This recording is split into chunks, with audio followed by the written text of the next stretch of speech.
It's time to talk about Ripple, which we haven't talked about on this show in probably a very long time, if at all. So, interesting new topic. Ripple is looking at making its own market making platform. This comes after enforcement action by the SEC in December.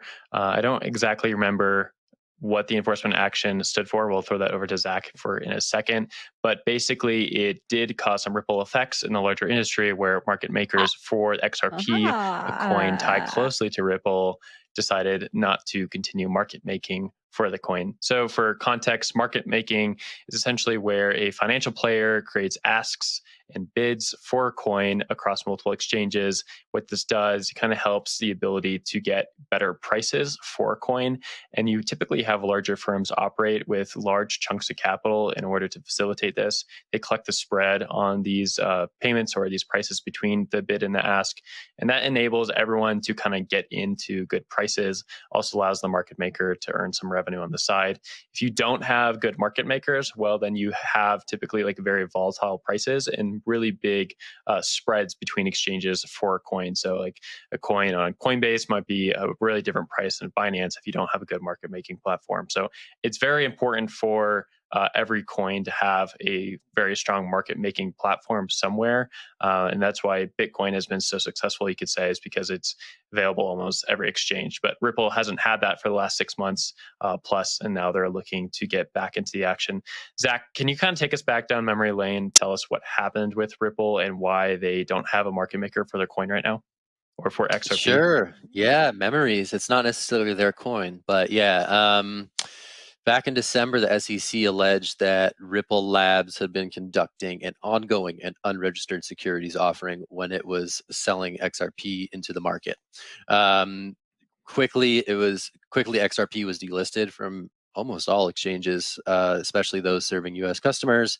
And as you alluded to, a lot of the market makers in the ecosystem said, "Hey, too risky for us. We're gonna step back, step out of this thing." So I guess this kind of represents actually maybe a potentially like interesting tailwinds that Ripple is perceiving as it relates to the SEC case, that they feel confident enough to set up a market making operation for an asset that is linked closely to the Ripple Labs brand.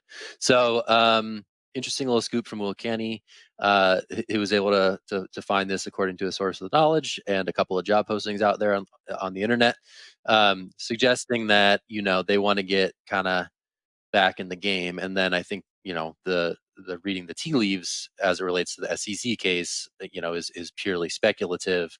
But I think that Ripple sees a lot of their recent stuff on that front to be positive for them. So now we're seeing them sort of resume the activities of being a key shepherd of this digital asset, which is an interesting development. So, I mean, we'll see what comes of it. But yeah, interesting to see Ripple back in the news, and I wouldn't be surprised if we saw more of them in the coming months.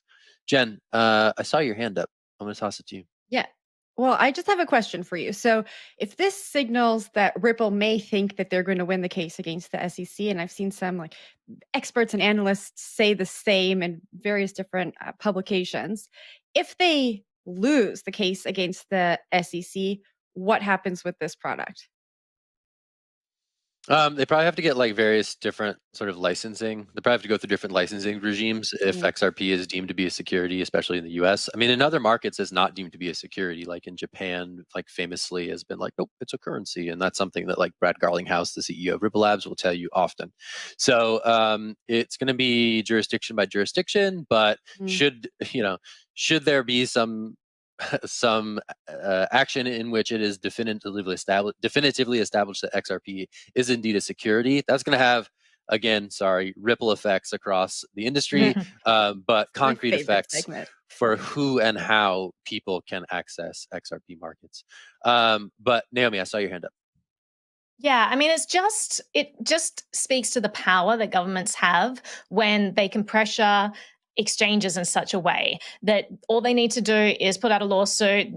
Ripple hasn't been found guilty or anything, and yet all of these exchanges immediately delist it. That's a great way to kill a market for something, because all of these exchanges, they don't want to be held liable for selling or allowing trading of unregistered securities. So they immediately just distance themselves from that product. And it's really sad to see. It just, again, it speaks to how desperately we need decentralized markets, crypto to crypto markets. We have decentralized markets now. I believe ThorChain is now live again, which is really exciting. More things like that are definitely on the horizon. And I think that the more we move in that direction, the better for everyone, because the less the government will be able to control these markets when they haven't even found companies guilty and they're still able to curtail individuals' choices. It's a really sad state of affairs. But yeah, to your point, Jen, a lot of people are saying that Ripple will win the SEC lawsuit. I think that there will probably be a settlement. It'll probably be behind closed doors. It'll probably be all locked away in private, and we won't even get any insight into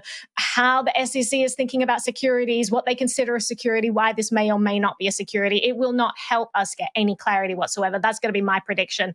But I think the end case will be that essentially Ripple will be able to launch more products because they've settled. So that's definitely a positive end to this. But we'll see what happens, in the coming weeks or coming months.